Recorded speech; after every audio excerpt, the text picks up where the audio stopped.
நீங்கள் எல்லாருமே இப்போது அடுத்த ஒரு கட்டத்தை நோக்கி போகிறீங்க. உங்கள் கெரியரை சூஸ் பண்ணக்கூடிய அந்த கட்டத்தை நோக்கி போகிறீங்க. உங்களில் சில பேருக்கு ஒரு கிளியர் பிக்சர் மைண்டில் இருக்கும். அதாவது லைஃப்பில் என்னவா ஆக போகிறோம், ஒரு டாக்டர், இன்ஜினியர், ஒரு பைலட் அப்படின்னு ஒரு கிளியர் பிக்சர் ஒன்று இருக்கும். அதில் ஒரு சில பேருக்கு அந்த ஒரு டிசிஷன் மேக்கிங்கில் சின்னதாக ஒரு தொய்வு ஏற்படலாம், சின்னதாக ஒரு கன்ஃபியூஷன் ஏற்படலாம். அவங்க எல்லாருக்குமே நான் சொல்லிக்கிறது என்னென்னா, எல்லா துறையுமே நல்ல துறை தாங்க.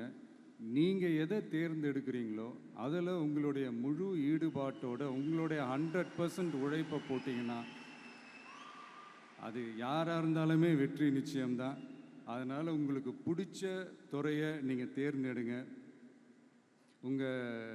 அதில் இருக்கிற ஆப்ஷன்ஸ் எல்லாம் ஃபஸ்ட்டு தெரிஞ்சுக்கோங்க. உங்கள் பேரண்ட்ஸ் கிட்ட டிஸ்கஸ் பண்ணுங்கள், உங்கள் ஸ்கூல் டீச்சர்ஸ் கிட்ட டிஸ்கஸ் பண்ணுங்கள். இந்த கெரியர் கைடன்ஸ் கொடுக்கறதுக்கெல்லாம் நிறைய பேர் இருக்காங்க, இந்த கெரியர் கவுன்சிலிங் கொடுக்கறதுக்கெல்லாம் நிறைய பேர் இருக்காங்க. அவங்க எல்லாரையும் மீட் பண்ணுங்கள். இந்த மாதிரி ஒரு சந்தர்ப்பத்தில் நான் என்னுடைய ஒரு சின்னதாக ஒரு கெரியர் கைடன்ஸ் உங்ககிட்ட ஷேர் பண்ணணும்னு ஆசைப்பட்றேங்க.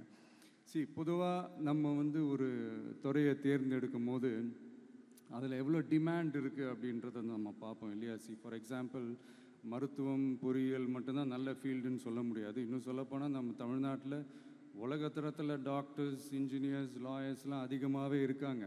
இங்கே நம்மக்கிட்ட என்ன இல்லை அப்படின்னா, இங்கே நமக்கு எது இன்னும் அதிகமாக தேவைப்படுது அப்படின்னா நல்ல தலைவர்கள்.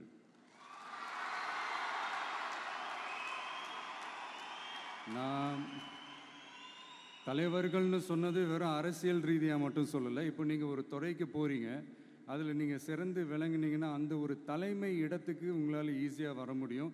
அதைத்தான் நான் சொன்னேன், இன்னும் நமக்கு நிறையா தலைவர்கள் தேவைப்படுறாங்க அப்படின்ட்டு. அது மட்டும் இல்லை, ஃப்யூச்சரில் அரசியலும் ஏன் ஒரு கெரியர் ஆப்ஷனாக வரக்கூடாது? அப்படி வரணுன்றது என்னுடைய விருப்பம். நல்லா படித்தவங்க அரசியலுக்கு வரணுமா வேண்டாமா? உங்களை தான் கேட்குறேன். நல்லா படித்தவங்க அரசியலுக்கு வரணுமா வேண்டாமா? நல்லா படித்தவங்க தலைவர்களாக வரணுமா வேண்டாமா?